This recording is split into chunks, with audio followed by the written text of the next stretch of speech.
ಪುತ್ರನ ಮೇಲೆ ಫೈರಿಂಗ್ ಪ್ರಕರಣ. ಬಿಡದಿ ಪೊಲೀಸರಿಂದ 4 ವಿರುದ್ಧ ದೂರು.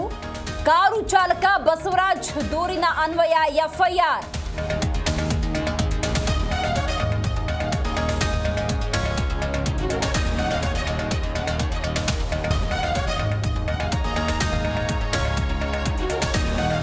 ನಿನ್ನೆ 11 ಗಂಟೆಯಲ್ಲೂ ಮೊದಲ ಅಟ್ಯಾಕ್ ನಡೆದಿತ್ತು. ಬಿಡದಿಯಿಂದ ಬೆಂಗಳೂರಿಗೆ ಬರುವಾಗ ಜೋರಾದ ಶಬ್ದ ಬಂದಿತ್ತು.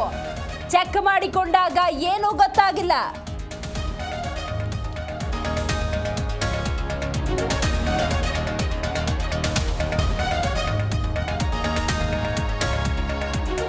ಮುತ್ತಪ್ಪ ರೈ ಪುತ್ರನ ಮೇಲೆ ಫೈರಿಂಗ್ ಕೇಸ್. ಪೊಲೀಸರಿಂದ ಹೆಚ್ಚಿನ ಮಾಹಿತಿ ಕೇಳಿದ್ದೇನೆ. ಕಾನೂನು ಸುವ್ಯವಸ್ಥೆ ಸರಿ ಇದೆ ಎಂದ ಗೃಹ ಸಚಿವ.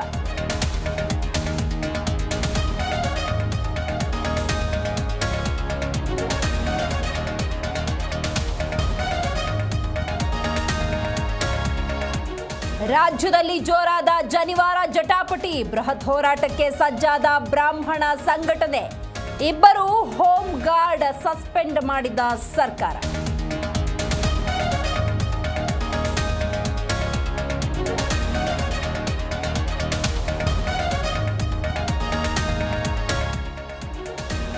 ಅಂಬೇಡ್ಕರ್ ಭಾವಚಿತ್ರಕ್ಕೆ ಕಿಡಿಗೇಡಿಗಳಿಂದ ಅವಮಾನ.